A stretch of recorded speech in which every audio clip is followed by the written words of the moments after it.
It's update time! It's mail time! It's update time! It's mail time! It has been a hot minute since I've been able to make a real good video in a while, you know? So it's time for some updates and answering viewer questions. So first update, what's the deal with this channel? Well, as a lot of you know, this is my main channel that I use for putting out my real reviews and all the videos that I'm the most proud of. This is essentially where all my effort and hard work goes into. However, I have two other channels. My second channel, The LyraArts Show, is mostly where I'm going to be putting all of my gameplay clips and extended cuts for videos. Also, the Fox Archive, my third channel, is where I upload music and other weird stuff that hasn't been uploaded anywhere online. It's not really that important, but I have it there just because I like it. Now, what videos are coming up on my channel next? Well, as many of you know that I've been talking about on Blue Sky and Twitter, my next mainline video for this channel is gonna be Spy Fox. There's a lot of cool things I have planned because I already got to talk and interview the creator, Brad Carlton. Here's a clip. Putt Putt was a huge success, had a great team, great people working on it. And afterwards, Ron Gilbert asked if we wanted to create our own game with our own character. Brett and I were like, yeah. What makes it even better is that we got access to a lot of new information that's been documented nowhere online. One thing that's really special about this video too is that I plan on animating the whole thing from scratch by myself. So it's a bit of a monumental task, but I'm enjoying every part of the process. If you would like to see this information now, like the full interview, all the stuff I'm drawing and all the behind the scenes stuff, feel free to join my Ko-fi or Patreon. The full interview will not be paywalled, but for now, since I'm still making the video, it's just being saved there for now. I also plan to cover more indie games on my channel, as that's something that I just really love doing here. Now, I'm gonna try to find a way to simplify these a bit more where they don't become these super huge production videos that I've been trying to do as of late. So expect more shorter, constant videos to come out, at least hopefully, at the very least every month. So to recap, I have my 3 channels here. My next upcoming video is going to be on Spy Fox, and I'm going to be putting a greater emphasis on more indie games, and just other various topics on the internet that people think that are interesting enough. Think back to my storytime type videos, like when I worked at Walgreens or talked about Pizza Hut and stuff like that. Now it's time for the viewer questions and comments that I made in a post on YouTube a few weeks ago. So I said I was going to make an update video, and I wanted to ask you guys some questions, and you guys could ask me some questions too. The questions I asked were, how did you discover my channel? Which video of mine is your favorite? What would you like me to make a video about in the future?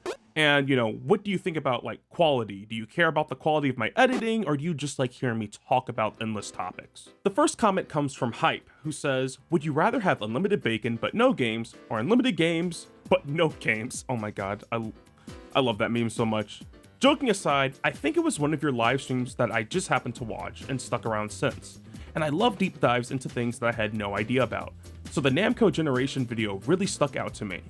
Well, I want to say thank you very much, Hype. The Namco Generation video was probably one of my favorite modern videos to make, just due to the sheer amount of research I had to do, but not just regular research where some people will pull up a wiki article. I actually dug into a lot of different external articles, and I downloaded the games for myself to test them and play them.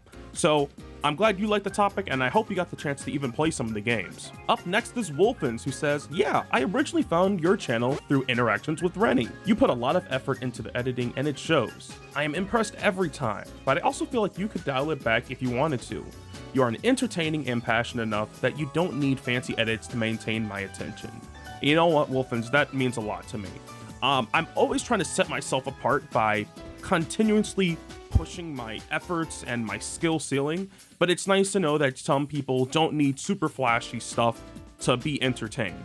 Now, to be clear, I'm not trying to do TikTok styled edits where stuff is constantly flashing in yourself, you know, jingling little baby keys here like, please don't click off the video, watch this stuff now. But it's nice that people do like the balance between the effort I put into my editing and also just the topics themselves. So thank you again.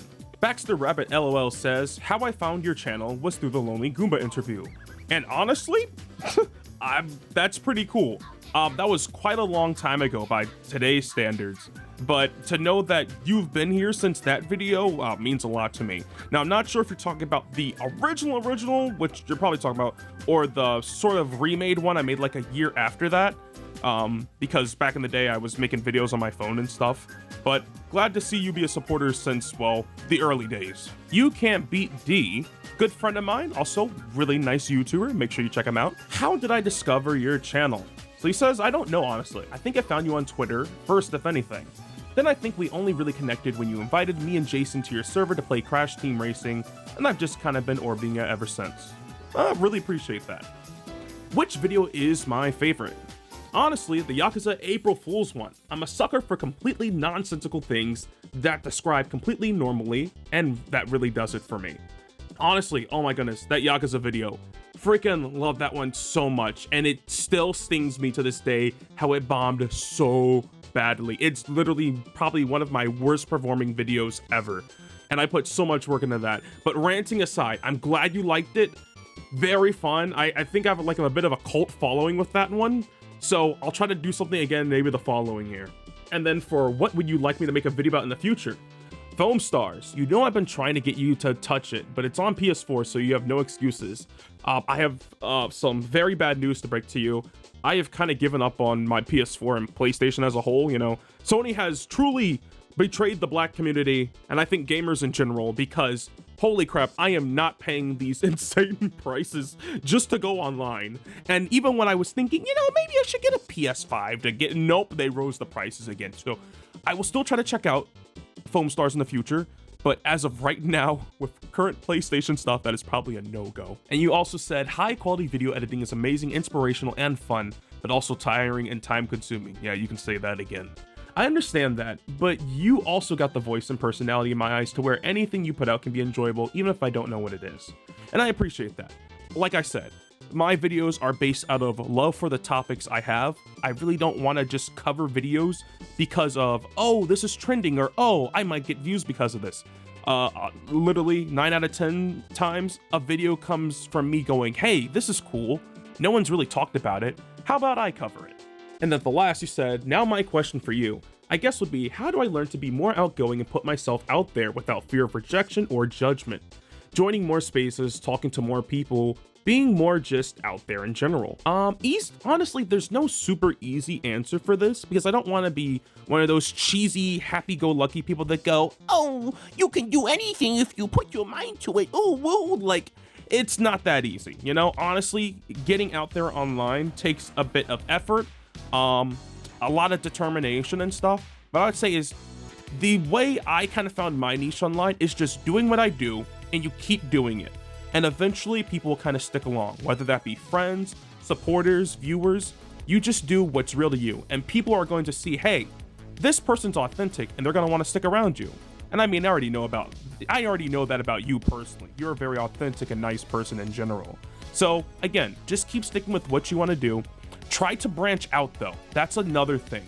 Back in the day, I was very hyper fixated on like the 2 or 3 things I liked.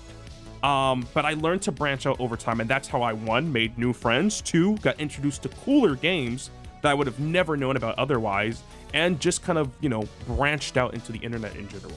So I hope that helps a little bit. That left-hand man, by the way, another good friend of mine, and awesome indie game dev, he says, my question is, what would be like your bucket list collaboration? Like, who would you want to collaborate with, and what would you talk about? So to answer that one, holy crap, this could probably be a video in of itself, but I'll try to keep it as simple as possible. My main inspirations back in the day and today have mostly stayed the same. Now this is in no particular order, by the way, but I'm just gonna throw out, I would probably say, let me just do 3 channels. First up is Lonely Goomba. A lot of people know him, a lot of people love him. He's got a great format, great show he does, and overall it just has a lot of love and originality, and I love it when he animates stuff. Just honestly, golden era of YouTube that keeps on going. The next channel I would, oh my goodness, I would freaking love to collaborate with is Stray Fox, aka the guy who does the show Splash Wave.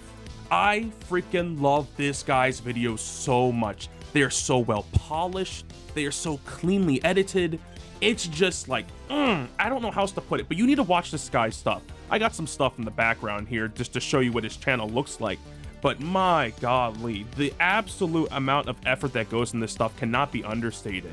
Just from, and like, even though these are topics other people have kind of covered, he does them in such a unique, fun, and beautiful way. I cannot help but go, holy crap, dude, this is amazing. This is honestly part of the reason why I tried learning how to build 3D environments. This guy was the inspiration for me to do that. And that's why I started building 3D rooms in DaVinci Resolve, even though everyone told me to use Blender, but that's not the point. I freaking love his stuff. If I could work with him one day to talk about just something obscure or fun, or heck, even learn how to edit the way he edits, I'd be freaking down for that.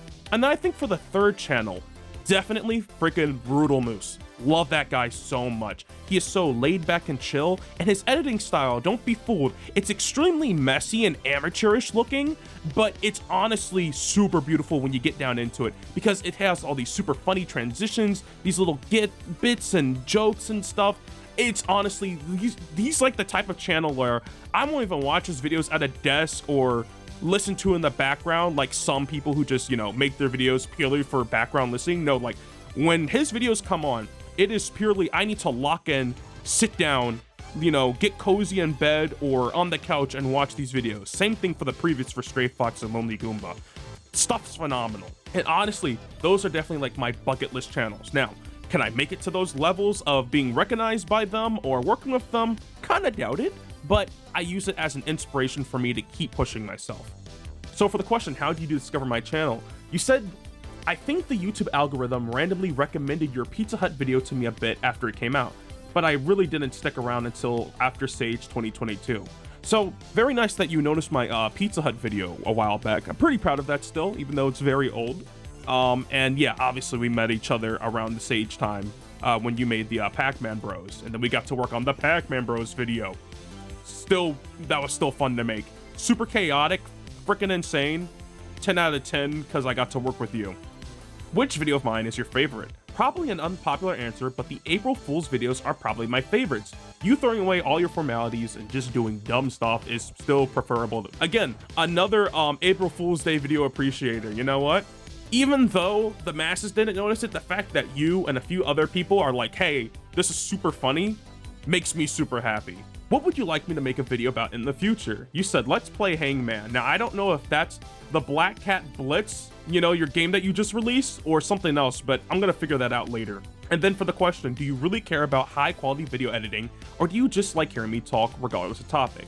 And you said, nah, dude, I prefer when you're just being a goofball. And I appreciate that, you know? Even like this video I'm doing right here, doing it all unscripted, just trying to have fun with it, because I kind of find myself getting too caught up on trying to make things perfect. And sometimes you just need to make things and put them out there. Not to be sloppy, not to just put out content, because I hate the word content, oh my god. I'm just talking about being your most authentic self. And I know you are doing it, and I appreciate you for even letting me be part of your journey. The Blue Pixeling, another good friend of mine, and also 3D modeler, says, so how did I find you? Well, that's easy. I found you on Twitter doing live streams about 6 years or so. And as a budding graphic designer at the time, you happened to be my first client I worked with, thus creating a new intro era for you and a lifelong friendship for me. You know what, Blue? I really appreciate that. Blue, if you don't know, again, like I said, really good 3D modeler and animator. He does a lot of logos. I'd probably say that's his main shtick that a lot of people tend to know him for. And his most notable work, I would say, was in the our Did You Know Gaming parody video, where he made logos for everyone that was part of that video. And you know what? That was still pretty cool. I really find that to be like the highlight of your career. So thank you again, Blue. Really means a lot to me. 12346 says, I found you from Lonely Goomba's Twitter in 2019, then stuck around and followed your channel since you started making videos on your phone. And I also love hearing what you talk about. Though I also really love your unique editing. So that's why I can't watch your videos as just background audio. And as for a question, what gaming franchises would you like to try next that you haven't yet? So first off, Juan, thank you for being around the channel for a long time. You are definitely probably like one of my Generation 1 friends, and then I remember you joined like my Patreon or Ko-fi a while ago. Really appreciate that. But yes, when it comes to video franchises, I mean gaming franchises, I'm trying to delve more into RPGs.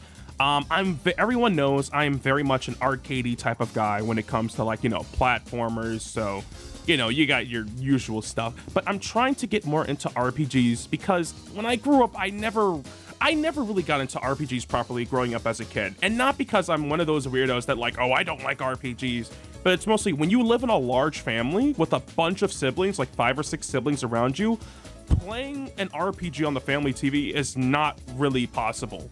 You know, it was mostly always going to be multiplayer games. So now that I'm older and I'm like finally getting into a lot of more of these single player RPG experiences, this is stuff I would really like to cover in the future. Nothing specific yet, but definitely stay tuned and you'll hear about it some more. Next up is Funky Studios. So Funky says, hey Ate, for my question, what are your goals for the future? Well, honestly, for the future, I think it would be just trying to do more of the same of what I already do on this channel, but doing it, well, faster and with higher production quality. Now, not so high to the point where I'm trying to make this look like some sort of premium TV show or whatever, but just good enough where people can sort of respect what I do a little bit more, and I can try to draw in some new subscribers, hopefully. And as for my questions that you said, you found me over on Twitter on my old account. Oh my goodness. RIP my old account, and that's absolutely insane. As for my favorite video, I'm between Donut Dodo and Ultimate Sheep Raccoon. Very glad you mentioned those. Ultimate Sheep Raccoon was fun to do because, you know, I was kind of covering a demo of a game, but Donut Dodo was very fun because I kind of felt like that's where I started getting my mojo a bit when covering indie games. So really good ones there. As for future video, let's just say it's some sort of lithium spring. Oh boy, if you're not in the know, well, let's just say it's about a movie. And I think with or without editing, I still have your attention. So that means a lot to me. Glad to know you like me. Whether the editing is, you know, something super crazy or if it's a little more bare bones. Mabelcast says, do you think you'll ever do a CTR video with Doodle? I remember seeing the thumbnail he drew a while ago, but alas, I'm still awaiting the video. So first off, I'm going to apologize for this.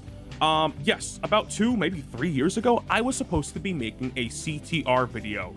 And not just for you, Mabel, just like answering the rest of, you know, my subscribers on YouTube and everyone else that's wondering. This video initially started off as a comparison between Crash Team Racing and Mario Kart 8 Deluxe. However, there was a lot of things happening where while I was in the middle of making the game, Nintendo announced that they were going to be doing the Booster Course Pass, which kind of initially ruined my entire argument for the video.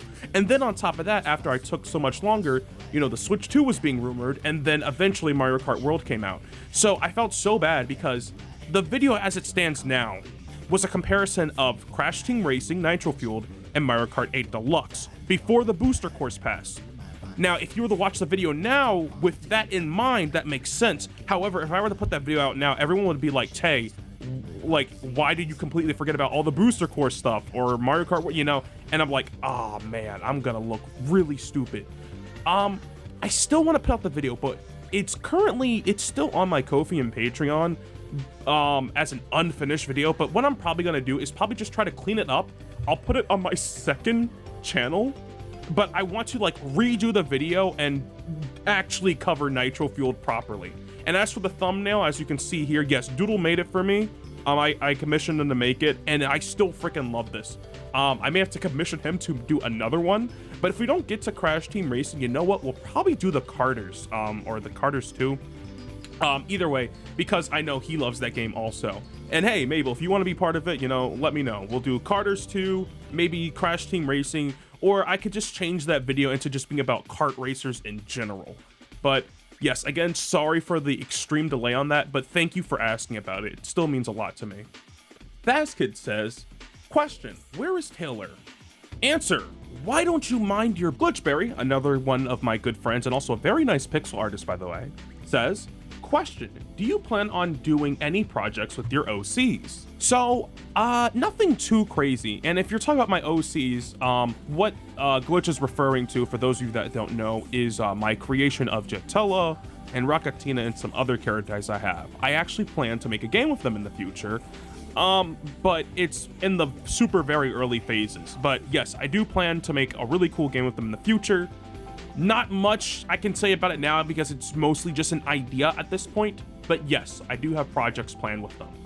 As for finding my channel, Glitch says, I have no clue whatsoever, but I do know it originated from a certain Discord server, and it isn't yours, so you're probably talking about the Pac-Man server. That's pretty cool, I'm glad you found me from there. Also, for favorite video, any video that interests me, you know. So, knowing you, Glitch, you like a lot of stuff about Pac-Man and everything, so glad you like those types of videos, or maybe just arcade stuff in general. Answer 3, video suggestions. I would suggest to take a look at my favorite games, but I have no idea if you'd even be interested. So I'll save that for DMs. Honestly, I'm open for suggestions. You know, it doesn't mean I can get to stuff immediately, but if you have any suggestions, please feel free to send them to me, whether that be in the YouTube comments or in DMs and stuff, preferably YouTube comments so other people can see it. You know, once people see, oh, hey, one person's asking for this, it's easy to latch onto. So feel free to do that. As for preference, I like you. Because it's you, do whatever. I appreciate that also. I know this may seem like something for you to not have in the video, which is understandable, but I like engaging in whatever interests me. I'm including your comment in the video because it means a lot to me and I really appreciate it. So, Glitch, thank you very much. Next up is Super Justin Channel. So, for how he discovered my channel, he says, I think it was through your video on Pac-Man Mega Tunnel Battle Chomp Champs, as well as the discussions about it in the Pac-Man 37 Discord and how it could have been improved. Which video of mine is your favorite? I think the aforementioned Pac-Man Chomp Champs video, as well as the one on Pac-Man Superfast. I'm glad you liked the Pac-Man Superfast video. That video, while seemingly very normal and innocent, I spent so much time researching the different values for it because after I initially finished the video, or at least when I was planning to, they updated the game to remove like the seizure-inducing flashes that were in the original. By the way, if you guys haven't seen it, please do. It's one of those weird cases of a new Pac-Man game being released, but it didn't get much coverage. What would you like me to make a video about in the future? So personally, I would be down for seeing more videos analyzing various topics regarding Pac-Man and /or Namco and their history, since there's a lot of obscure projects that they've been part of in the past that don't get too much focus these days. It's funny, I probably still have more topics I want to cover about Namco and Pac-Man, but I'm trying to not become the Pac-Man Namco guy. But yes, if you have any suggestions, please give them to me. But I know when talking about just more obscure things that people don't know about, Namco Generations, as I brought out. Bit of a spoiler if you haven't seen my previous video about Namco Generations, but it originally started off as a magazine. And then later, when Namco was remaking their games, they adopted that logo into, you know, their new games, which is really cool to me. Tailstraw XD says, it's Tuesday, innit? No, it's Sunday. At least at the recording of this video. Either way, it's nice to see your comment, Tailstraw. I've seen you around the channel for a very long time now. It's always nice to see your comments pop up. A Classy Captain says, can a match box? Nope, but a tuna can. But Pinecone TV says, why is your Sona a fox and not a cooler and sexier species like a lynx? Because I actually have good taste. Nah, just kidding. You know what? If I'm gonna be completely honest, when it comes to like animals and characters I like to associate with myself, I would if I had the chance to do it over, I might have ended up choosing something more like maybe a bear or something. But in reality, I chose a fox way back when I was in like early high school because I just thought foxes were cool. Literally nothing else about that, and it just kind of stuck with me. And the reality is, it's a bit too late to change, you know, how people view me. So I am not getting rid of the fox anytime soon. Too much has been invested in this. Big Snex 5841 says, what was a game that fundamentally changed your life? You know, that's a pretty loaded question that could honestly be a video in of itself, but I'll try to keep it somewhat simple. I would say for me, Sonic is one of those things that it's hard to say changed my life, but I would definitely say it's one of the most influential things for me growing up. Mostly because you know, Sonic as multimedia, you know, the games were always inspirational to me. I love how the early games, especially the classic ones, focus so much on environmentalism and protecting the planet. And that's things that kind of like helped me when I grew up, was like, you know what, seeing Sonic protect the environment was a big inspiration for me. I would also say when it comes to other things Sonic, you know, I love the comics. It helped me want to be creative with making cool characters and stuff. So yes, while it does sound cheesy to say, oh, Sonic this and Sonic that, honestly, the Sonic games really mean a lot to me. And I know, you know, there's games out there for other people that influence them, like, you know, Undertale and its themes of, you know, being determined no matter what and saving people and choosing to be a friend. And there's all sorts of stuff like that. But yes, for me, I would say the Sonic franchise and series as a whole has been very positive for me. But feel free to tell me what, you know, your games are, or any sort of media that fundamentally changed your life. I always love hearing those kinds of stories from other people. It's nice to see, you know, what's something that you saw that makes you go, oh my God, like, I need to change my life because of this. Well, maybe not that drastic, but you know, you get what I mean. All right, guys, and with that, that is the end of the update and Q&A video. I would like to say, you know, first and foremost, thank you all very much for watching or listening to the end. It's really nice to have, I would say, a village of people that watch me that really care about what I do. And even though YouTube has been absolutely kicking my butt these last few years with demonetizing me, where I can't get anything no matter what, you know, not being promoted whatsoever, and I'm trying so hard to get 10,000 subscribers. We're almost there. We're so close. It's really down to you guys for watching my videos, sharing them, believing in me, supporting me on Patreon and Ko-fi, you know, and just cool little comments of saying how the stuff I make makes you feel good. You know, I want to do more of that. It's not going to be easy because these days there's so much going on, but I know with a little hard work and effort, not just me, I think we all can make it through this. Again, I'm gonna keep trying my hardest. I hope these video updates aren't too weird to put out. You know, I have a bit of a persona I try to put up, but at the same time, I also try to be my most authentic self. But either way, stay tuned. I got some fun, cool stuff coming up. And like I always say, I'll see you later. And remember, stay foxy.